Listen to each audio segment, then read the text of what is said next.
नमस्कार, मैं हूं सुधीर चौधरी और इस वक्त मैं उत्तर प्रदेश की राजधानी लखनऊ में हूं और वहां पर मैं हूं उत्तर प्रदेश के मुख्यमंत्री अखिलेश यादव के घर पर। ये वो जगह है जहां हर पार्टी आना चाहती है।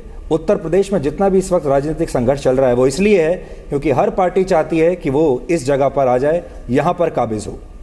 उत्तर प्रदेश की आबादी पाकिस्तान की आबादी से ज़्यादा है। उत्तर प्रदेश राजनीति के तौर पर सबसे सेंसिटिव राज्य माना जाता है। उत्तर प्रदेश में 80 लोकसभा सीट हैं।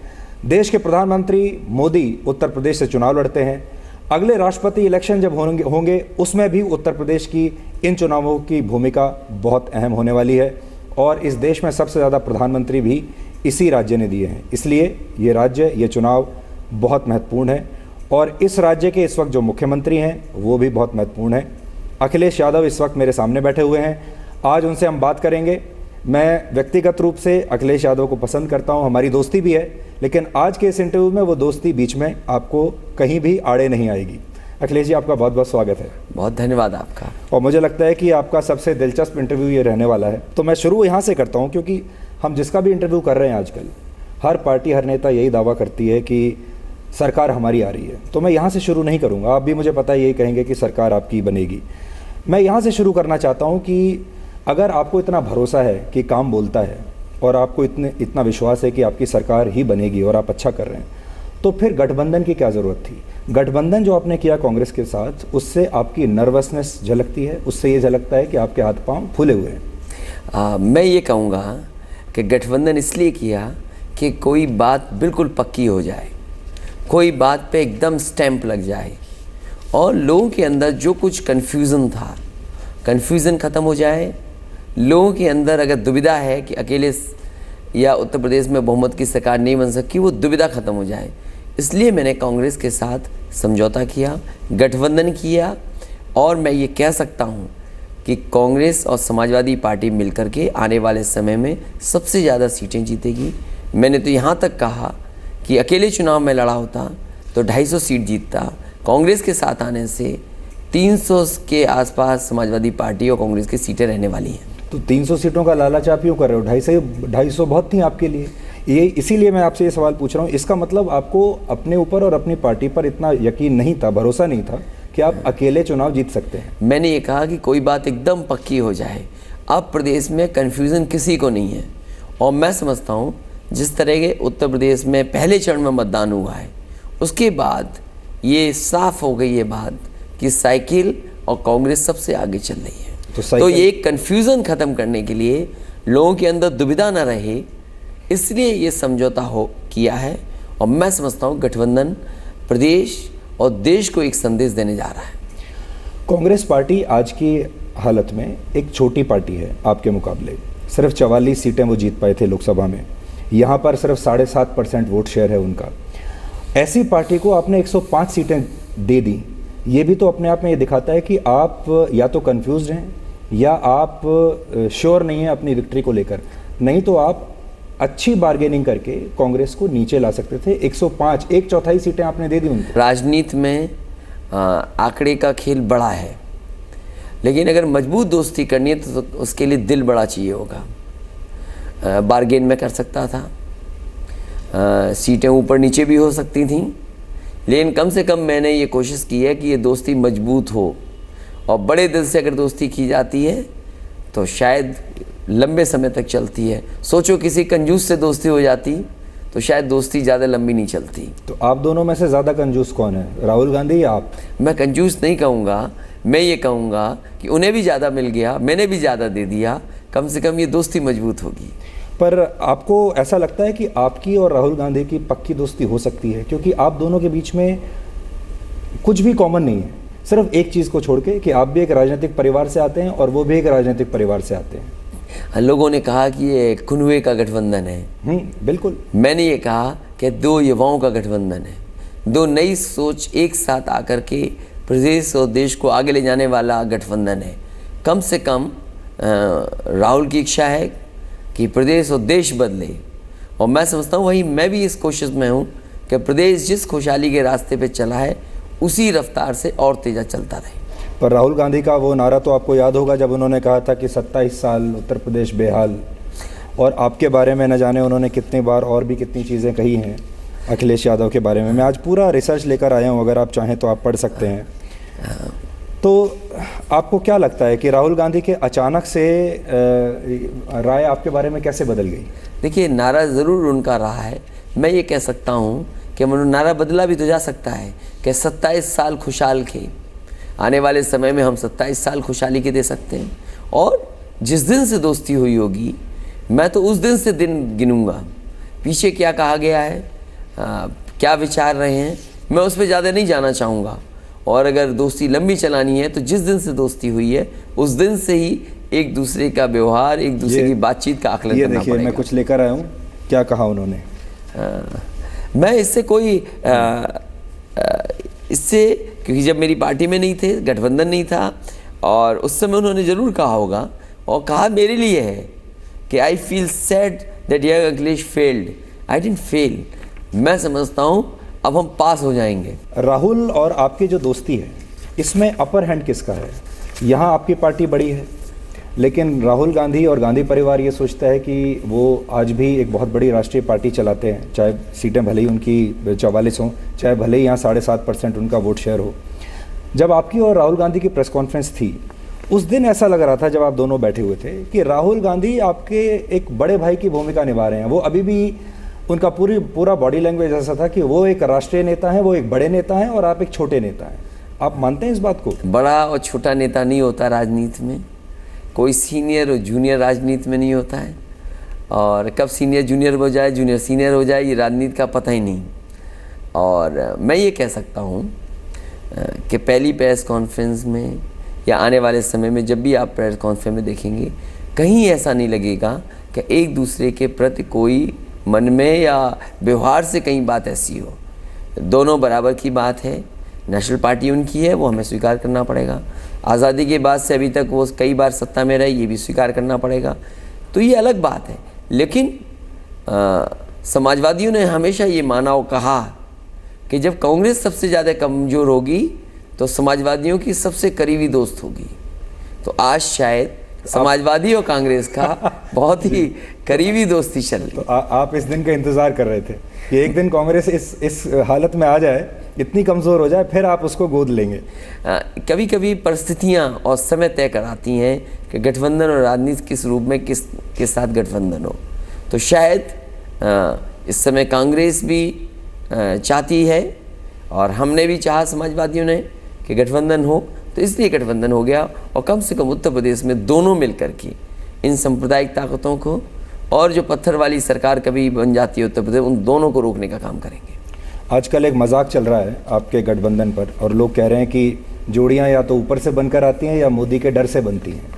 तो आपकी जो जोड़ी है ये मोदी के डर से बनी है? अभी भाषण में सुन रहा हूँ बीजेपी के नेताओं के, उनको ज़्यादा डर लग रहा है। उन्हें हर काम किया और समाजवादी का उसकी जांच कर रहे हैं।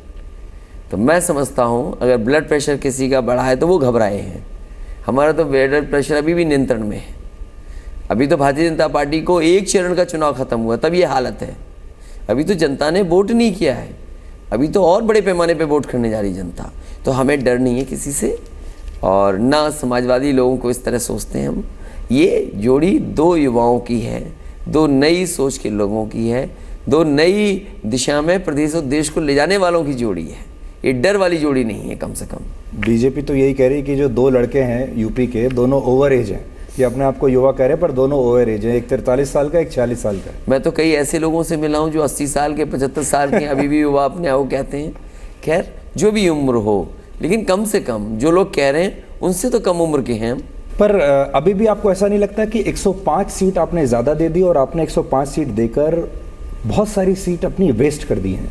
अगर आप उनको लड़ते या आप और किसी को सपोर्ट करा के वहाँ से लड़ते तो शायद आपके चांस अच्छे हो सकते थे। अब मैं उस पर नहीं सोचता हूँ कि फ़ायदा नुकसान क्या हुआ है, क्या मुनाफा होगा, कितना नुकसान होगा। अब गठबंधन हो गया है, हम जिम्मेदारी से और ईमानदारी से जो हमारे प्रत्याशी मैदान में हैं, दोनों पार्टियों के कार्यकर्ता मिलकर के उनको जिताएंगे। अमेठी और रायबरेली को लेकर आप दोनों के बीच में सहमति नहीं बन पा रही थी, क्योंकि कांग्रेस समझती है कि अमेठी और रायबरेली आज भी उन्हीं का वहाँ पर शासन चलता है और वो किसी को देने को तैयार नहीं है, चाहे भले ही वो सीट हार जाए। आप इतना कॉम्प्रोमाइज़ करने के लिए तैयार हैं उनके लिए? मैंने कई सीटें उनको दी हैं और पहले दिन से उनकी इच्छा थी कि उन इलाकों में उनको सीटें ज़्यादा मिलें, तो मैंने कोशिश करके कि जितना मैं दे सकता था मैंने दी हैं। उसके बावजूद भी हम समाजवादी लोग भी वहाँ चुनाव लड़ रहे हैं। जैसे आपके मंत्री हैं प्रजापति जी, वो भी वहाँ से चुनाव लड़ रहे हैं। प्रजापति अमेठी से चुनाव लड़ रहे हैं। राकेश जो दूसरे हैं विधायक हैं, सिटिंग एमएलए हैं, वो भी चुनाव लड़ रहे हैं। इससे रायबरेली से भी हमारे चुनाव लड़ रहे हैं। देवेंद्र प्रताप सिंह चुनाव लड़ रहे हैं, मनोज पांडे चुनाव लड़ रहे हैं। हालांकि हमने अपने सिटिंग एमएलए को, जो बहुत ही दुखी भी हुए, निराश भी हुए हमसे, और बाद में शायद नाराज़गी भी मुझ पर जताएंगे, हमने तब भी सीटें दी हैं। मैं समझता हूँ कभी कभी गठबंधन में और जब इतने बड़े फैसले लिए जाते हैं तो किसी न किसी को थोड़ा बहुत तो नुकसान सहना पड़ता है। इससे ये तो जाहिर होता है कि आपको अभी भी इस बात का यकीन नहीं है, भरोसा नहीं है कि कांग्रेस पार्टी रायबरेली में या अमेठी में पक्के तौर पर उन सीटों को जीत सकती है, इसीलिए आप अपना कैंडिडेट वहाँ पर डाल रहे हैं। मैं ये कहता हूँ मैंने कोई डाला नहीं। हम बाद में जो बातचीत हुई, समझौता हुआ है, कुछ कैंडिडेट्स हमने हटा दिए, कुछ कैंडिडेट्स उन्होंने हटा दिए। जब तक चुनाव आएगा बहुत तस्वीर साफ हो जाएगी। अभी तक आपका राहुल गांधी के साथ अनुभव कैसा रहा? मैं तस्वीरें देख रहा था, वीडियो देख रहा था, जिस बार आप जा रहे थे ऊपर बैठकर रथ में, वो ऊपर बिजली के तारों का जंजाल था। अब आपको तो आदत है उस तरह के माहौल में चुनाव प्रचार करने की, लेकिन राहुल गांधी को शायद मेरे ख्याल से उनके जीवन का अनोखा और शायद पहला अनुभव रहा होगा। तो आप दोनों में वो अंतर उस दिन भी उन तस्वीरों में भी दिख रहा था कि आप अपने लोकल प्लेग्राउंड में हैं, आप बिल्कुल कंफर्टेबल हैं, लेकिन he is feeling like an outsider. स्वाभाविक है कि तार आएंगे, पेड़ आएंगे तो झुकना पड़ेगा आपको, क्योंकि आपको डालियों से बचना है, तारों से बचना है। लेकिन कम से कम हम लोग कहीं भी उलझे नहीं, फंसे नहीं। और ये कई बार होता है जब आप कार्यक्रम करते हैं तो आपकी जो तैयारी है, वर्कर्स जो रूट तय कर देते हैं उसके अनुसार आपको जाना पड़ता है। लेकिन अच्छा है उन इलाकों को भी देखना जहाँ पर ऐसी चीज़ें हैं। तो ये तो राजनीतिक लोगों के लिए अनुभव की बात है। ये तो अच्छा अनुभव हुआ, अगर हुआ है तो हम दोनों को हुआ अनुभव अगर है तो। राहुल गांधी और क्या क्या सीख सकते हैं आपसे इस बार इन चुनावों में? मैं तो खैर क्यों किसी को सिखाऊंगा, लेकिन राजनीति में जैसे जैसे आदमी आगे बढ़ता है, जैसे जैसे परिस्थितियाँ सामने आती हैं, जैसे जैसे घटनाएं घटती हैं, मैं समझता हूँ उनसे बहुत कुछ अनुभव मिलता है। मान लीजिए इस बार आप जीत गए और आपका अनुभव बहुत अच्छा रहा, तो 2019 में क्या आप एक साथ फिर से लोकसभा चुनाव भी लड़ेंगे? अभी 2019 के लिए कोई बड़ा विचार नहीं किया है, लेकिन मैं ये कह सकता हूँ कि इस 2017 का चुनाव जीतने के बाद राजनीतिक परिस्थितियाँ बदलेंगी।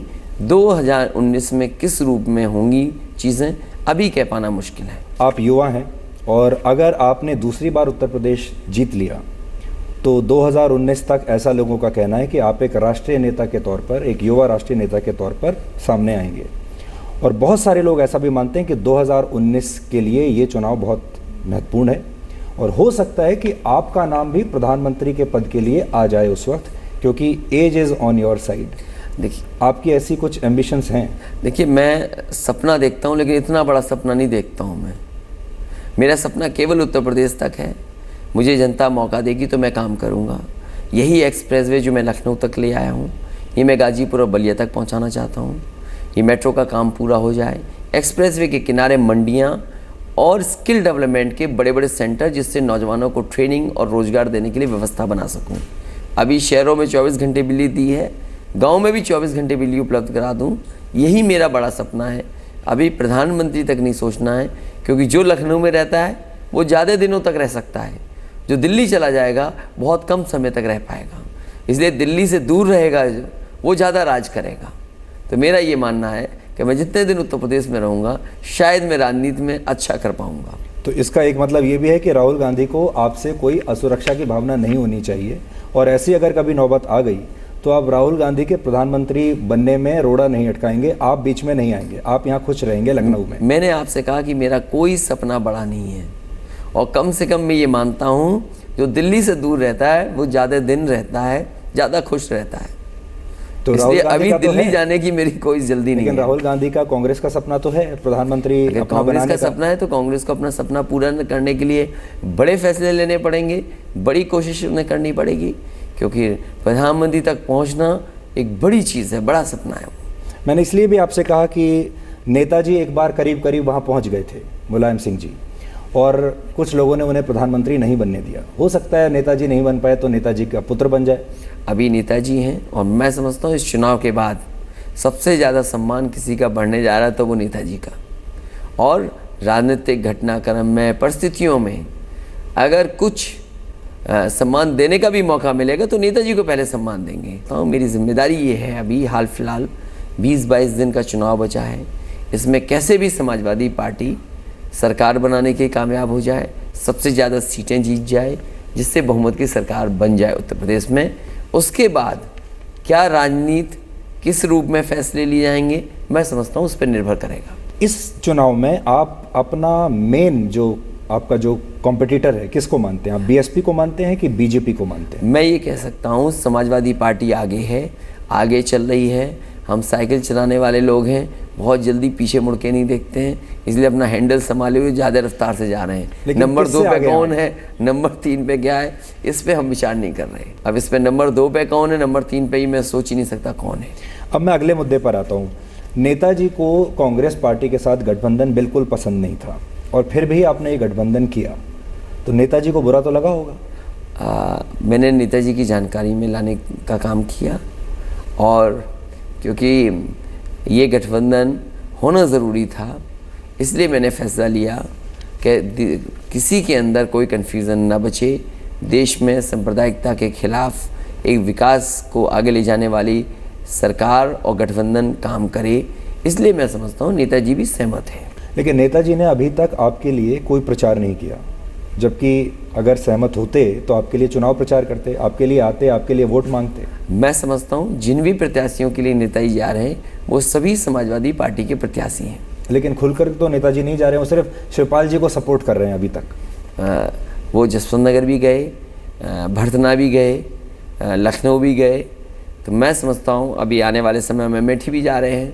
तो मैं समझता हूँ तमाम जो प्रत्याशियों के जा रहे हैं वो सभी समाजवादी पार्टी के प्रत्याशी हैं। वो ये भी कह रहे हैं कि सरकार बने।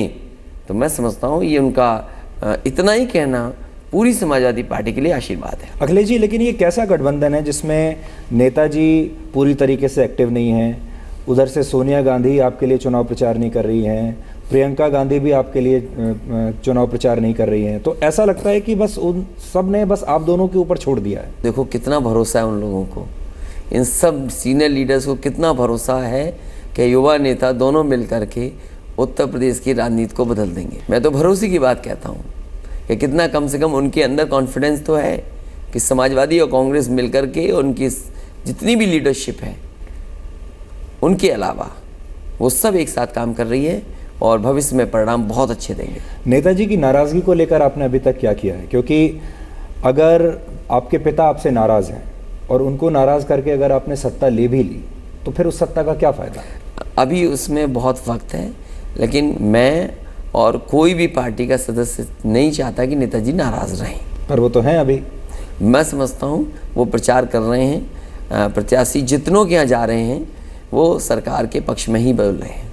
अच्छा अखिलेश जी, एक सवाल मैं आपसे अभी भी पूछना चाहता हूँ, हालांकि उसको काफ़ी वक्त हो गया, लेकिन जब भी मैं बाहर जाता हूँ लोग ये उस वक्त भी ये सवाल बहुत चलता था और लोगों के मन में था कि जब आपके परिवार में जो आपसी कलह चल रही थी तो बहुत सारे लोग तो ये कहते थे कि ठीक है झगड़ा हो रहा है, बहुत सारे लोग ये भी कहते थे कि असल में ये एक प्लान है, नेताजी चाहते हैं कि अपने बेटे को वो एकदम सेट कर दें, अखिलेश यादव को अनडिस्प्यूटेड लीडर बना दें और समाजवादी पार्टी असल में जो साइकिल सिंबल है ये आप ही को मिल जाए, वो दिल से यही चाहते थे और इसीलिए ये सारा किया गया। आज मैं आपसे खुलकर पूछ रहा हूँ ताकि उत्तर प्रदेश के लोग और देश के लोग आपके मुंह से जान लें, क्या ये एक सोची समझी रणनीति थी या ये सचमुच में ऐसा हुआ था? जो मुझ पे गुजरा वो सच तो अभी नहीं जान पाएगा कोई, और जहाँ तक ये लोग कहते हैं कि ये फैमिली ड्रामा था या जानबूझ के किया गया, मैं समझता हूँ ये सब गलत बात है। जो राजनीतिक घटनाक्रम हुआ, जो परिस्थितियाँ बनी और उस समय के हिसाब से जो फैसला ले सकते थे मैंने फैसला लिया। हालांकि उस फैसले से लोग नाराज़ भी हो सकते हैं, लेकिन पार्टी के तमाम लोग, तमाम समर्थक उस फैसले को सही मान रहे हैं। लेकिन परिणाम आने के बाद जो फैसला होगा वो मैं समझता हूँ पार्टी के हित में बड़ा फैसला होगा। हम लोग तो उस देश से हैं, उस संस्कार हमारे अंदर हैं जो श्रवण कुमार के जो संस्कार थे, और किसी भी पुत्र के लिए अपने पिता के खिलाफ जाना, चाहे पार्टी के भलाई के लिए हो, आसान नहीं होता। अब मेरा सवाल आपसे एक नेता के तौर पर नहीं, एक पुत्र के तौर पर है। एक पुत्र के तौर पर आपके लिए कितना मुश्किल था यहीं इसी घर में, इसी परिवार में रहते हुए अपने पिता की बात ना मानना और उनके खिलाफ जाना? नेताजी और पार्टी के लोग ये चाहते थे कि पार्टी आगे बढ़े, और शायद उस समय जो परिस्थितियां थीं वो फैसला ही ठीक कर सकता था। इसलिए चाहे वो नाराज़गी में मुझसे समझ लें या मेरा ये समझ लें परिस्थितियों के हिसाब से मैंने फ़ैसला लिया हो, लेकिन पार्टी हित में मैंने फ़ैसला लिया। जहाँ तक नेताजी का सवाल है, मैं ये कहता हूँ नेताजी की ही पार्टी है, नेताजी का ही सम्मान सबसे ज़्यादा होगा। सरकार बनेगी तो सबसे ज़्यादा खुश भी अगर कोई होगा तो नेताजी होंगे। इसलिए कोई सवाल न हम पे खड़ा कर सकता है न ही नेताजी पे, मैं समझता हूँ। लेकिन वो टाइम कैसा था? मुझे अभी भी याद है 31 दिसंबर की रात और 1 जनवरी साल शुरू हुआ, और साल के शुरू होते ही ये खबर आई कि आप दोनों के बीच में झगड़ा और तेज़ हो गया, आपने अपना अलग क्लेम कर दिया। ये वो टाइम होता है जब लोग अपना परिवार का समय एक साथ सेलिब्रेट कर रहे होते हैं, खुशियाँ मना रहे होते हैं। वो जो रात रही होगी आपकी, नए साल की जो रात थी, कैसी थी? उसके बारे में चर्चा करना ठीक नहीं है, वो समय भी नहीं है कि उस पर चर्चा की जाए। शायद ये चुनाव खत्म हो जाए उसके बाद चर्चा हो तो ज़्यादा बेहतर होगा, क्योंकि तमाम चीज़ें, तमाम लड़ाइयाँ छोड़ करके हम केवल जनता से ही चाहते हैं कि हमें मौका दें, हमें मौका मिले जिससे उत्तर प्रदेश को और खुशहाली के रास्ते पे ले जा सकें। इस सवाल का अगर जवाब आप चाहते हैं तो 11 तारीख मार्च के परिणाम के बाद हम और आप फिर बैठ लेंगे। तो 11 तारीख के बाद यहीं बैठेंगे या फिर कहीं और बैठना पड़ेगा? अब ये तो जनता तय कराएगी, क्योंकि जैसा आपने शुरू में कहा कि यहाँ तक पहुँचने की सबकी लड़ाई है, और ये जगह परमानेंट नहीं है किसी की। हम तो तमाम परिवार के लोगों से मिला हूँ, दूसरे जो कभी मुख्यमंत्री रहे उनके परिवारों से मिला हूँ, तो ये परमानेंट नहीं है जगह। लेकिन मुझे लगता है कि उत्तर प्रदेश की जनता एक बार फिर मौका देगी यहीं से उनकी सेवा करने के लिए, यहीं से उनकी मदद करने के लिए। इसी जगह से एक बार फिर उत्तर प्रदेश आगे बढ़ेगा खुशहाली के रास्ते पर। कोई भी व्यक्ति अगर आपकी स्थिति में हो इस वक्त, जो कि 5 साल मुख्यमंत्री रह चुका हो और अब उसको ये नहीं पता कि अगले महीने उसको इस घर में रहना है कि नहीं रहना है, तो बहुत सारी प्लानिंग करता है। आप तो बड़े नेता हैं, आप तो राज्य के लिए प्लानिंग कर रहे होंगे, लेकिन हो सकता है आपकी पत्नी डिम्पल जी ये भी प्लानिंग कर रही हो कि भाई किसी पैकर वाले को पैकिंग के लिए, सामान के लिए पहले से स्टैंड बाय पे रखो, अगली बार कहाँ शिफ्ट करना है ये भी सोच के रखो। तो आपने ऐसा कुछ सोच के रखा है कि आप कहाँ शिफ्ट करेंगे इसके बाद? मेरे करीब के लोग जानते होंगे, बहुत ज़्यादा सामान में लेके नहीं चलता, और ये सरकारी मुख्यमंत्री आवास में बहुत ज़्यादा सामान भी नहीं है। अगर जाना ही पड़ा तो बहुत ज़्यादा सामान मुझे ले जाने की ज़रूरत नहीं पड़ेगी, ना पैकर को बुलाने की ज़रूरत पड़ेगी। लेकिन मुझे भरोसा है कि जनता दोबारा समाजवादी पार्टी को मौका दे रही है, इसलिए अभी किसी का इंतज़ाम करने की ज़रूरत नहीं है। 11 मार्च को जब परिणाम आएगा तो आप फिर देखोगे कि समाजवादी पार्टी फिर यहीं पर सत्ता में दोबारा वापस आ गई। तो मतलब अभी पैकिंग के बारे में आप सोच नहीं रहे हैं? मैं सोच रहा हूँ पैकिंग करके और क्या चीज़ ले आऊँ क्योंकि 11 मार्च के बाद चीज़ें और लानी पड़ेंगी। आपने हाईवेज बनाए, आपने बहुत सारी बातें गिनाई अपनी, लेकिन जिस चीज़ को लेकर सबसे ज़्यादा राज्य के लोग बात करते हैं वो है लॉ एंड ऑर्डर की। और आज भी हालत ये है कि उत्तर प्रदेश में महिलाओं को बाहर निकलते हुए डर लगता है। और ये बात आप हो सकता है आप डिनाई कर दें कि नहीं ऐसा कुछ नहीं है, लेकिन ये सच्चाई है। और सच्चाई ये भी है कि क्राइम के मामले में उत्तर प्रदेश देश का नंबर 1 राज्य है। तो उस पर आप फेल कैसे हो गए, किस फ्रंट पर? जो लोग मेरे पे आरोप लगा रहे हैं, जो मुझसे ये कह रहे हैं कि हम लॉ एंड ऑर्डर के इशू पर नाकाम रहे हैं, उनको कम से कम देश के तमाम प्रदेशों के आंकड़े लाने चाहिए, घटनाएं नहीं बतानी चाहिए। जो आपके होम डिपार्टमेंट के आंकड़े हैं, जिस तरह के और प्रदेशों में घटनाएं हैं, उनके बारे में भी सोचना चाहिए। और मैं तो ये कहता हूँ कि कम से कम सुधार कानून व्यवस्था में लाने का काम समाजवादी सरकार ने किया है। ये जो 100 नंबर हमने शुरू किया है, शायद ये देश के लिए उदाहरण होगा। पहले जो शिकायतें होती थीं कि पुलिस घटना स्तर पे नहीं पहुंचती है, कभी पुलिस का फ़ोन नहीं उठता है, मैं समझता हूं उत्तर प्रदेश सरकार ने जो 100 नंबर दिया है, ये कानून व्यवस्था को बेहतर करने के लिए सबसे बड़ी व्यवस्था है। और इतने बड़े पैमाने पर नौकरी देना जवानों को, ट्रेनिंग कर करके उनको शामिल करना, साथ ही साथ पुलिस का मनोबल बढ़े तो उनका प्रमोशन से लेकर के और तमाम सुविधाएं देना, मैं समझता हूँ उत्तर प्रदेश के अलावा किसी प्रदेश ने नहीं किया। जो विरोधी पार्टी है जी, क्योंकि विकास का उनके पास मुद्दा नहीं है, उनकी सबसे बड़ी हार की पहचान है, तो जानबूझ करके ये कहना कि उत्तर प्रदेश का लॉ एंड ऑर्डर बेहतर नहीं है। मुझे दुख हुआ कि प्रधानमंत्री जी ने बदायूं की घटना को उठाया। वो जाने कब घटना घटी थी और वो भी सीबीआई जांच हुई थी इसमें। हमने कभी भी किसी ने अगर मांग की होगी कि सीबीआई की जांच हो, मैं समझता हूँ सरकार ने सबसे पहले फैसला लिया होगा और जैसा वो चाहते होंगे उस हिसाब से फैसला भी लिया। सुल्तानपुर में आपने देखा अभी एक रेप विक्टिम की हत्या कर दी गई। सुल्तानपुर की घटना और जिस लड़की की मृत्यु हुई है, इसने पहले भी आरोप विधायक पे लगाए थे तमाम, और उस समय भी साजिश चल रही थी। और मैं कहूँगा कि कम से कम इस बात की जानकारी प्रदेश की जनता जाने, देश की जनता जाने, आखिरकार उसके पीछे कौन है। और ये चुनाव के समय पर जानबूझ करके उस विधायक को बदनाम करने के लिए, पार्टी के ऊपर आरोप लगाने के लिए, ये कहीं ना कहीं बहुत बड़ी साजिश है। जिस समय सच्चाई सामने आएगी, मैं कह सकता हूँ, दावा करके कह सकता हूँ कि उस सच्चाई में आप देखेंगे कि समाजवादी पार्टी का कोई नाता नहीं है उससे। दूसरी बात, उसके परिवार के लोग जिससे चाहें जांच कराने के लिए मैं तैयार हूँ। अगर उन्हें उत्तर प्रदेश की पुलिस पर भरोसा है तो मैं उत्तर प्रदेश की पुलिस कर सकती है। और मैं ये कह सकता हूँ उस ज़िले में जो कप्तान पोस्टेड है, कम से कम वो ऐसा है जो न्याय देगा। अगर उन पर हमारी पुलिस पे भी भरोसा नहीं है तो चाहे वो सीबीआई कराना चाहें, हम उसके लिए भी तैयार हैं। ये तो चलिए एक घटना हो गई, लेकिन आप अपने दिल पर हाथ रख के ये कह सकते हैं कि आपके पूरे राज्य में कोई भी महिला, कोई भी लड़की बेहिचक शाम के बाद, अंधेरा होने के बाद कहीं भी निकल सकती है और कुछ नहीं होगा? मैं तो कहता हूँ कि जितना सुधार समाजवादी सरकार ला सकती थी, सुधार लाने का काम किया।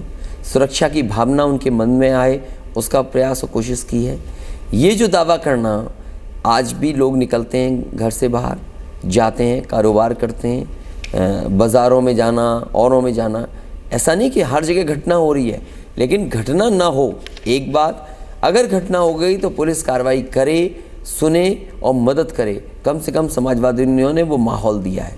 विरोधी लोग जिन पे कोई सवाल नहीं है, वो जानबूझ करके इन बातों को कह रहे हैं। एक आर्टिकल मैं लेकर आया हूँ, जंगल राज, complete lawlessness, rule of the gun, ये कुछ शब्द इस्तेमाल किए गए हैं उत्तर प्रदेश के लिए। फिर नेशनल क्राइम रिकॉर्ड्स ब्यूरो का डेटा है, 2014 का है ये।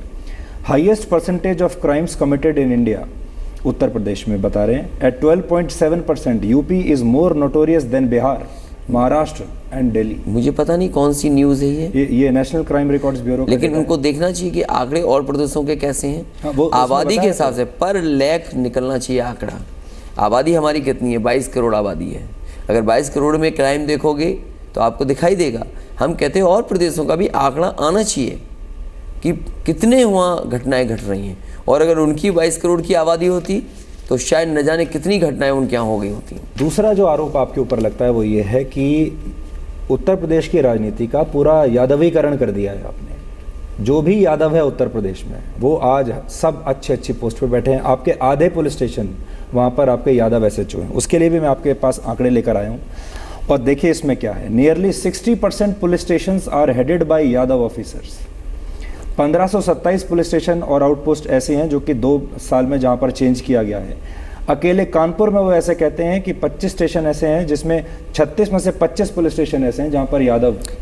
SO बहुत छोटी पोस्ट है, और मैं ये कहता हूँ कि ये जाने कब के आंकड़े हैं। आप ही के टाइम के हैं ये आंकड़े हैं, और एक बार यहाँ के गवर्नर साहब ने भी ये आंकड़े बताए थे।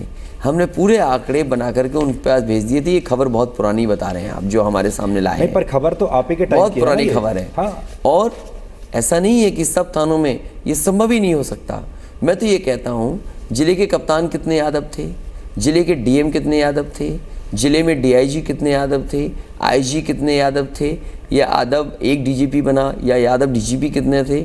छोटी पोस्ट पे कल को कहोगे आप कि शहीद यादव ज़्यादा क्यों हो गए, आप सूची निकालिए।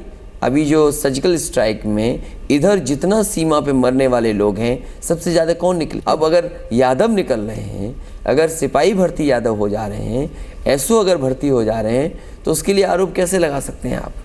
और जो सक्षम होगा, जो कम से कम काबिलियत के हिसाब से रह सकता है, उसको तो मौका कोई भी देगा। आरोप इसलिए लगते हैं क्योंकि अगर कोई यादव कोई बड़ा क्राइम कर दे आपके राज्य में कहीं पर भी, तो आपका यादव जो एसओ है उसके खिलाफ कार्रवाई नहीं करता। एकदम और फर्जी गुंडागर्दी न्यूज़, है। आप कहीं से एकदम फर्जी न्यूज़ ला रहे हो। ऐसा कभी नहीं हुआ।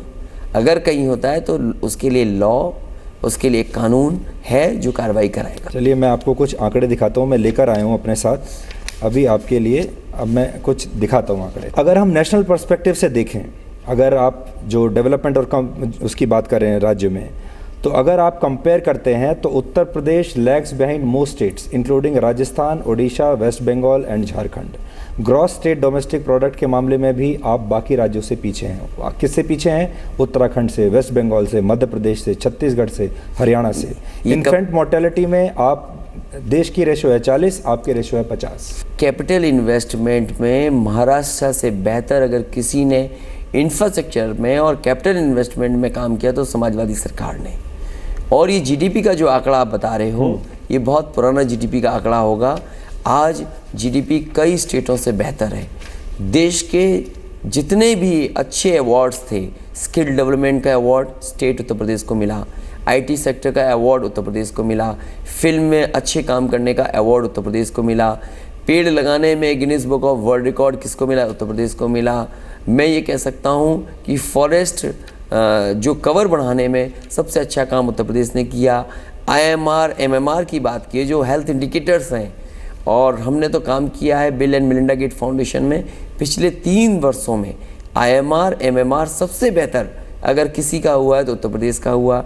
न्यूट्रिशन मिशन चला करके कम से कम हमारी गर्भवती महिलाओं का, गर्भवती बहनों का स्वास्थ्य अच्छा हो, बच्चे अच्छे हों, स्वस्थ हों, कम से कम योजनाएं न्यूट्रिशन मिशन के तहत अगर कोई चला रहा है तो उत्तर प्रदेश समाजवादी सरकार। आज गन्ने की पैदावार में नंबर 1, चीनी के उत्पादन में नंबर 1, दूध के प्रोडक्शन में नंबर 1, आलू के प्रोडक्शन में नंबर 1, आपके वीट में, गेहूं में नंबर 1। अब तो सुना है कि बाहर से वीट भी आ रहा है। कम से कम हमें लड़ना पड़ेगा कि इंपोर्ट ना करें केंद्र सरकार। तो ये जो आंकड़े आप जीडीपी के ला रहे हो, ये पता नहीं कब के आंकड़े हैं, लेकिन मैं ये कह सकता हूँ उत्तर प्रदेश ने गन्ने में नंबर 1 ना हो तो बताइए, चीनी के उत्पादन में नंबर 1 ना हो तो बताइए, आज शहरों को 24 घंटे बिजली ना मिल रही हो तो बताइए, आपका दूध उत्पादन में ना बढ़ गया हो तो बताइए, आपका आलू में सबसे अच्छा किया। और मैं कह रहा हूँ ये एक्सप्रेस वे जो बना है, ये देश का सबसे बड़ा एक्सप्रेस वे है। कोई स्टेट हिम्मत भी नहीं जुटा सकती है। जब हाईवे पर और एक्सप्रेस वे पर रेप हो जाते हैं, दिक्कत तब होती है। ये जो घटना है वो तो आपने एक्सप्रेस वे मैं तो ये कहता हूँ, लेकिन उस पर सुरक्षा क्या रहेगी महिलाओं की? और वही इसीलिए बार बार आप जो कह रहे हैं ना कि नंबर 1, ठीक है आप नंबर 1 हैं। आप पहली स्टेट है जिसने हाईवे पुलिसिंग की व्यवस्था की है। हमारे एक्सप्रेस वे पे आप निकल जाइए, अगर आपको हर 30 किलोमीटर पे एक पुलिस और एम्बुलेंस न दिखाई दे तो कहिएगा। दूसरी बात, जो घटना हाईवे पे बुलंदशहर में हुई थी, उसी समय गुड़गांव में भी एक बेटी के साथ घटना हुई थी, और एक ही जगह पर 2 बार 2 लोगों ने घटना की, लेकिन वो खबर नहीं बनी। खबर केवल उत्तर प्रदेश की बनी, बुलंदशहर की। लेकिन उसी दिन आप रिकॉर्ड निकलवा लीजिए, मैं जानता हूँ आप जानते हैं उस बात को। एक ही लड़की के साथ 2 बार घटना हुई उस संस्था में। उस संस्था की खबर किसी नेशनल न्यूज़ में नहीं बनी। मीडिया को आपसे मेरे शेयर नहीं है। अगली बार मेरी कोशिश होगी कि मैं इतना पैसा कमा लूँ कि मेरा भी हर चैनल में शेयर आ जाए। ये शेयर वाले कभी कभी कमाल करते हैं, और शायद आप बेहतर समझते होंगे कि चैनल कैसे चलते हैं। इसलिए मैं ये कह रहा हूँ कि जो घटना बुलंदशहर की थी वो हुई थी, लेकिन सरकार ने कार्रवाई की। हम चाहते ऐसी घटना न हो, इसीलिए हाईवे पुलिसिंग बनाई है, और हाईवे पर पुलिस मौजूद रखते हैं आप। वहीं अगर दूसरे प्रदेश में कहीं घटना होती वो कभी खबर नहीं बनती। अगर अगली बार आपको मौका मिलता है, दोबारा आप मुख्यमंत्री बनते हैं, तो आप कुछ बदलेंगे इस बार से? मैं ये कह सकता हूँ आने वाले समय में समाजवादी पार्टी की सरकार बनेगी तो उत्तर प्रदेश नंबर 1 होगा, हर क्षेत्र में नंबर 1 होगा। यहाँ के किसानों को क्या सुविधा दे सकते हैं, सुविधा दे करके, मंडियाँ बना करके, उनके उत्पादन को हम लखनऊ से लेकर के दिल्ली और बड़े बाज़ारों में पहुँचाने का काम करेंगे। और जो मैं सड़क बना रहा हूँ, ये जो आगरा से लखनऊ पहुँच गई है, यही गाजीपुर और बलिया तक पहुँचेगी। इसके किनारे मंडियाँ, इसके किनारे स्किल डेवलपमेंट के बड़े सेंटर्स और किसानों को सुविधा देने वाली चीज़ों को बनाने जा रहा हूँ, जिससे कि जो महंगाई कभी कभी शहरों में उठता है सवाल, कभी टमाटर महंगा हो गया, कभी मिर्च महंगी हो गई, कभी अदरक महंगी हो गई, कभी तरबूज नहीं खाने को मिले, कभी खरबूज खाने को नहीं मिले। कम से कम ये हाईवे, उत्तर प्रदेश का हाईवे पूरे दिल्ली, एनसीआर और बड़े बड़े शहरों को खाने का सामान भिजवाने का काम करेगा, समय पर पहुंचेगा। इसीलिए मैंने बाबा रामदेव जी को भी 400 एकड़ ज़मीन दी है, क्योंकि इधर उन्होंने बाज़ार में अपनी धाक बनाई है, योगा के साथ साथ घी और सामान का भी बनाया। तो मैंने उनसे भी कहा है, और मैं तो कहता हूँ कि इस तरह कोई भी फूड प्रोसेसिंग में अगर आना चाहेगा और उत्तर प्रदेश में काम करेगा तो उसका मैं सहयोग करूँगा, जिससे उनका भी लाभ हो, वहीं हमारे उत्तर प्रदेश के किसानों को भी लाभ पहुँचे। अब आपके दुश्मनों की बात करते हैं जो ये कह रहे हैं कि ये सब करने के लिए आप रहेंगे ही नहीं, और वो उसकी पूरी कोशिश भी कर रहे हैं। अब मोदी जी कह रहे हैं कि आप तो कह रहे हैं कि काम बोलता है, लेकिन वो ये कह रहे हैं कि काम नहीं, कारनामा बोल रहा है आपका। अमित शाह ये कहते हैं कि हमारी तो लड़ाई समाजवादी पार्टी से है ही नहीं, पहले चरण में हमारी सीधी लड़ाई बीएसपी से थी और समाजवादी पार्टी तो नंबर 2 पर भी नहीं है। जब आप इस तरह के बयान सुनते हो तो आपका मनोबल टूटता है? बहुत ही निराश हो गए हैं बीजेपी के ये दोनों नेता, और इसलिए क्योंकि पहले ही चरण में इनको नकार दिया गया है। ये बात सच्चाई वो जानते हैं और जनता ये सच्चाई जानती है। जो वोट इन्हें मिलने जा रहा था वो वोट इनको नहीं मिला, और पूरी तरीके से पहले चरण में जनता ने नकार दिया, और तभी ये सब दलों को छोड़ करके किसी के खिलाफ नहीं आजकल बोल रहे हैं। आजकल केवल हम 2 युवा नेताओं के ही खिलाफ बोल रहे हैं, 2 गठबंधन के नेताओं के खिलाफ बोल रहे हैं। हम तो कहते हैं बोलने से पहले कम से कम अपना काम तो बताओ। बहुत टीवी रेडियो के माध्यम से मन की बात सुन ली, लेकिन अभी भी जनता उनके मन की बात नहीं समझ पाए, और ज़मीन पे कोई काम हुआ हो तो ज़रूर बताना चाहिए। अगर वो लखनऊ में आए तो लखनऊ में क्या केंद्र सरकार ने काम किया जनता के लिए, कम से कम उस बात के बारे में चर्चा हो। अगर किसी ज़िले में जा रहे हैं, भारतीय जनता पार्टी के लोगों को अपने काम की चर्चा करनी चाहिए। काम उन्होंने किया नहीं है तो लंबे लंबे भाषण देना, ऐसी बातें कहना जिससे जनता गुमराह हो जाए, उस तरह के सवाल ये जानबूझ करके उठा रहे हैं। आपको ऐसा लगता है कि ये जो चुनाव है ये आपके काम को लेकर तो है ही, लेकिन मोदी जी ने जो काम किया है उसको लेकर भी है? नोटबंदी भी एक बड़ा इशू रहेगा। लोकतंत्र में जनता जिस चुनाव को देखती है उस चुनाव में मतदान करने लगती है। पिछली बार केंद्र सरकार का चुनाव था, केंद्र के सवालों पे चुनाव होना चाहिए था, लेकिन प्रदेश के खिलाफ भी लोगों ने वोट डाला। हालांकि हमारा वोट कम नहीं हुआ, परसेंटेज हमारी बच गई, बट सीट तो आपकी 5 ही रही। हमारा परसेंटेज जो वोट उतना ही रहा। अगर हम बीएसपी का वोट नहीं रोक पाए, आप आंकड़ों से खेल रहे हैं, आंकड़े ऐसे पकड़ लीजिए वैसे पकड़ लीजिए। नहीं, आपका वोट परसेंटेज उतना ही रहा, करीब करीब 27%, 29%, लेकिन सीटें तो आपकी 5 पे आ गई। 80 में इसलिए सीटें कम हो गई क्योंकि बीजेपी को वोट बहुजन समाज पार्टी का पूरा मिल गया, पूरा काफ़ी कुछ वोट कांग्रेस का भी चला गया, और काफ़ी कुछ नौजवानों ने भी वोट दिया इस उम्मीद, इस भरोसे से कि केंद्र सरकार कुछ बदलाव लाएगी उनके जीवन में भी। 2.5 साल और लगभग 3 साल हो गए हैं, लोगों को निराश कर दिया। और नोटबंदी ने, मैं समझता हूँ, व्यापारी, उद्योग, व्यापार, नौजवान, किसान, मजदूर सबके साथ धोखा किया। और नोटबंदी भी उत्तर प्रदेश में एक बड़ा सवाल है, क्योंकि बहुत सारी तकलीफ का सामना करना पड़ा। आपको नोटबंदी से लाभ मिलेगा इस चुनाव में? भ्रष्टाचार और काले धन कम से कम लोगों को समझ में आना चाहिए कि क्या है। इसीलिए मैंने कहा कि लोगों का लेन देन काला सफ़ेद हो सकता है, पैसा भ्रष्टाचार नहीं होता, पैसा का कोई रंग नहीं होता। और जो कारोबार गया, जो लोगों को नुकसान हुआ, मैं समझता हूँ वो फिर एक बार लाइन में लगेंगे, क्योंकि बैंक में पैसा लेने के लिए लाइन लगे थे, तकलीफ हुई थी।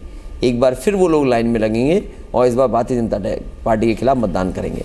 ब्रांड अखिलेश जो है वो पहली बार इतने बड़े स्तर पर सामने निकल कर आया है, यानी अखिलेश यादव एक नेता के तौर पर इतने बाहर जब आप निकले हैं, तो आपको ऐसा लगता है कि ये असल में, लोग कुछ भी कहें, आपका गोल्डन पीरियड है? मैं नहीं कहता हूँ कि मेरा कैसा समय चल रहा है, लेकिन मैं ये जानता हूँ कि समाजवादियों का अच्छा समय आने वाला है। एक बार फिर बहुमत की सरकार बन करके समाजवादियों को जनता मौका देगी। राष्ट्रपति के चुनाव आने वाले हैं इस चुनाव के तुरंत बाद। राष्ट्रपति के चुनावों में इस चुनाव का क्या असर आपको दिखाई देता है? उत्तर प्रदेश सबसे बड़ा प्रदेश है, आबादी का सबसे बड़ा प्रदेश है, सबसे ज़्यादा सांसद चुन करके जाते हैं, विधानसभा के लोग चुने जाते हैं। मैं समझता हूँ एक वोट की वैल्यू सबसे ज़्यादा है राष्ट्रपति के चुनाव में।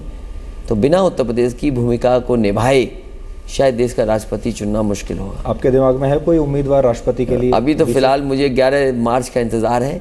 11 मार्च के बाद मैं अपना दिमाग दौड़ाऊंगा कि देश का राष्ट्रपति कौन हो। लोगों के मन में भी ये बात है कि अब जो समाजवाद, जो लोहिया जी का समाजवाद होता था, अब वो समाजवाद नहीं रहा। अब समाजवादी जो हैं करोड़ों रुपए की एसयूवीज़ में चलते हैं। अब समाजवादी बहुत पैसे वाले हो गए हैं। सिर्फ साइकिल जो है वो चुनाव चिन्ह के नाम पर ही रह गया है। असल में अब आप स्पोर्ट्स बाइक पे चलते हैं। इतना फ़र्क आ गया है। आपको ऐसा लगता है कि जो लोहिया जी का जो समाजवाद था वो बहुत डाइल्यूट हुआ है अभी, और आप अपनी पार्टी में भी अगर लोगों को देखेंगे तो आपको ऐसा नज़र आएगा, समाजवादी अब पैसे वाले हो गए। इस समाजवादी पार्टी में हर तरह के लोग हैं, और ये मैं कह सकता हूँ कि सिद्धांत से समाजवादी पार्टी अभी नहीं हटी है। व्यक्तिगत किसके पास क्या धन है और कितना कमा लिया है या किस गाड़ी में चलता है, सवाल वो नहीं है। सवाल ये है कि सरकार की सोच और समझ कैसी है।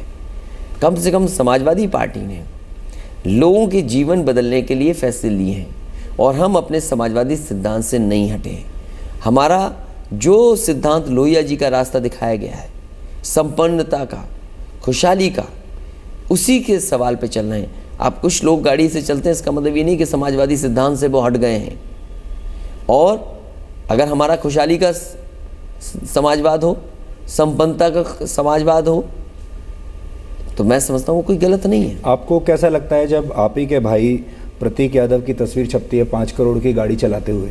कोई अगर व्यापार कर रहा है और व्यापार कर कर के, कारोबार कर कर के अपने पैसे से अगर कुछ कमा लेता है, बना लेता है, तो मैं समझता हूँ हमें उससे क्या मतलब है। लेकिन समाजवादी सरकार के जो सिद्धांत है उसमें तो कोई आँच नहीं आ रही, हमारे सिद्धांत में तो नहीं आँच आ रही। हम अगर सड़क पे चलती हुई कोई गाड़ी देख लें तो हमारा तो नहीं मन भटक रहा किसी बात को लेकर के। आप अपनी साइकिल से खुश हैं? मैं अपनी साइकिल से खुश हूँ, और जिस सिद्धांत में मैं चल रहा हूँ उससे खुश हूँ। कम से कम लोहिया आवाज़ दे रहा हूँ, लोगों को नौकरी देने का प्रयास कर रहा हूँ, बेटियाँ जो पढ़ रही हैं उनको विद्याधन दे रहा हूँ, लैपटॉप दे रहा हूँ, आने वाले समय में स्मार्टफोन देने जा रहा हूँ। राहुल गांधी ने एक बार कहा था आपके लिए कि अखिलेश यादव बिल्कुल वैसे ही हैं, उस कंप्यूटर की तरह हैं जो कभी चलता ही नहीं है। उन्हें उस समय शायद नहीं पता होगा कि आगे चल के आप ही के साथ नहीं, उन्हें शायद किसी ने गलत खबर दी होगी कि जितने हमने लैपटॉप दिए हैं सब चल रहे हैं, और आज तक कभी भी किसी नौजवान ने मुझे लैपटॉप के लिए शिकायत नहीं की कि उनका लैपटॉप नहीं चल रहा। कम से कम मैंने दुनिया का सबसे बेहतरीन गिनती का वो लैपटॉप लोगों को दिया है। अब मेधावी छात्रों को हम दे रहे हैं, और आने वाले समय में भी देते रहेंगे। अब तो एक कदम और आगे जा रहे हैं, हम स्मार्टफोन देने जा रहे हैं। 1,40,00,000 रजिस्ट्रेशन हुआ है, सरकार बनेगी फिर रजिस्ट्रेशन खोलेंगे। और मैंने एक बार कहा कि केवल हमें 55 लाख जो महिलाएं हैं जिनको मैं समाजवादी पेंशन 500 रुपया महीना दे रहा हूँ, वो मेरी मदद कर दें। 1,40,00,000 जिन्होंने स्मार्टफोन रजिस्टर किया है वो मदद कर दें, तो 300 से ज़्यादा सीटें समाजवादी पार्टी और कांग्रेस जीत जाएगी। केवल 2 योजनाओं के लाभार्थी हमारी मदद कर दें तो सबसे ज़्यादा सीटें समाजवादी पार्टी की होंगी। बहुत सारे लोग आपका ये कहकर भी मजाक उड़ाते हैं कि आपको तो लोग यहाँ क्षेत्र में टीपू के नाम से जानते ही हैं, और राहुल गांधी को लोग मजाक में पप्पू कहते हैं, और लोग कहते हैं कि भाई ये टीपू और पप्पू की जो जोड़ी है ये क्या कर पाएगी। देखो, लोगों का ब्लड प्रेशर बढ़ने लगा है, कह रहे कि हम ब्लड प्रेशर नपाना चाहते हैं, लोग मेट्रो में बैठना चाहते हैं, देश के वित्त मंत्री आकर कह रहे हैं कि हाईवे आधा अधूरा है। तो ये कम से कम 2 युवाओं की जोड़ी का ही डर बता रहा है कि कितना डर गए बड़े बड़े लोग। लेकिन राहुल गांधी को आप एक बोझ की तरह नहीं लेते, लायबिलिटी ज़्यादा है, एसेट कम है। मैं समझता हूँ वो युवा हैं और हमारे साथ आए। कम से कम युवाओं में एक मैसेज है कि आने वाले समय में दोनों युवा मिलकर के राजनीति में बदलाव लाने का काम करेंगे। आपके ऊपर परिवारवाद को लेकर बहुत आरोप लगते हैं कि समाजवादी पार्टी के अध्यक्ष मुलायम सिंह जी ने, नेताजी ने, आपने अपने पूरे परिवार को राजनीति में सेट कर दिया। सारे के सारे भाइयों के बच्चे, उनके बच्चे सब राजनीति में आ गए हैं। ऐसे लोग जो आपके बारे में ये बात कहते हैं उनको आप कुछ कहना चाहेंगे? अपनी अगली इनिंग्स में आप ये कहना चाहेंगे कि मैं परिवारवाद को थोड़ा सा कम वजन दूंगा? परिवारवाद के इन सवालों का जवाब बहुत दिया है मैंने, और मेरी कोशिश होगी कि अगर कोई परिवार का आना चाहता है तो वो जनता से चुन करके आए। हम कभी सीधा मौका नहीं देना चाहते उनको, नहीं दिया हमने मौका सीधा। और अगर कभी शुरुआत ही करनी पड़ेगी कि परिवारवाद में परिवार के सदस्य कम हों, तो सबसे पहले मैं डिम्पल से निवेदन करूंगा कि आप चुनाव मत लड़ो, आप परिवार की तरह रहिए और बच्चे अच्छा पढ़े लिखें, आगे उनका भविष्य अच्छा बने, उनकी तरफ ज़्यादा ध्यान दें और राजनीति से पीछे हट जाएं। तो शुरुआत अगर मुझे करनी पड़ेगी तो मैं अपनी पत्नी से सबसे पहले शुरुआत कराऊंगा। आपने डिम्पल जी का नाम लिया। जब ये पूरा झगड़ा जिस वक्त चल रहा था, तो जब व्यक्ति परेशान होता है तो अपने माँ बाप से सबसे पहले उनके साथ शेयर करता है। अब जाहिर है आपका तो विवाद ही पिता से चल रहा था, तो उनके साथ कैसे शेयर करेंगे? उस वक्त आपने सबसे ज़्यादा किसी को मिस किया कि मैं अगर आज ये मान लीजिए आपकी माँ होती या कोई और होता जिससे आप शेयर कर सकते थे अपने मन की बात? अब कोई मतलब नहीं उन बातों का। अब मेरा केवल ध्यान ये है कि हम कैसे भी ये चुनाव जीत जाएं और जनता हमारा सहयोग कर दे, केवल इतना अभी दिमाग में है। इससे ज़्यादा मैं कुछ सोचना नहीं चाहता। अब उसके बारे में आप बात नहीं करना चाहते? बिल्कुल मैं सोचना भी सोचना नहीं नहीं चाहते। चाहता। पर मैं असल में आपके लिए फ़ोटो लेकर आया था, ये देखिए। मैं देख रहा था और थोड़ी रिसर्च कर रहा था, तो ये फ़ोटो मैंने देखी। मेरे ख्याल से आप 16-17 साल के होंगे इसमें। हाँ बिल्कुल, बहुत पुरानी फ़ोटो है मेरी। हाँ, और मैं ये देख रहा था कि ये इस फ़ोटो में और आज में कितना फ़र्क आ गया है। आया है, नहीं आया है, संबंध क्या असहज हुए हैं? क्या आज भी आप उनके साथ ऐसे खड़े हो सकते हैं इसी प्रेम भाव से? और इसमें आप डरे हुए भी हैं उनसे। आप चुनाव के बाद देखोगे तो ऐसे ही मैं खड़ा दिखाई दूंगा नेताजी के साथ। 11 मार्च को ऐसे ही खड़ा दिखाई दूंगा, परिणाम जो भी हो। हमारी पार्टी का, कांग्रेस का, दोनों मिलकर के परिणाम अच्छा होने जा रहा है। इससे ज़्यादा खुश होकर के हम लोग खड़े दिखाई देंगे आपको। ठीक है अखिलेश जी, बहुत बहुत शुक्रिया हमसे बात करने के लिए। हमारी शुभकामनाएं, और हम चाहते हैं कि अगली बार जब मुलाकात हो आपसे तो इसी जगह मुलाकात हो। बिल्कुल, धन्यवाद। और मैं कहता हूँ अपने पूरे भरोसे के साथ कि अगली बार भी यही मुलाकात होगी। पता नहीं क्यों मेरा दिल कहता है कि हमें दोबारा ही मिलना है।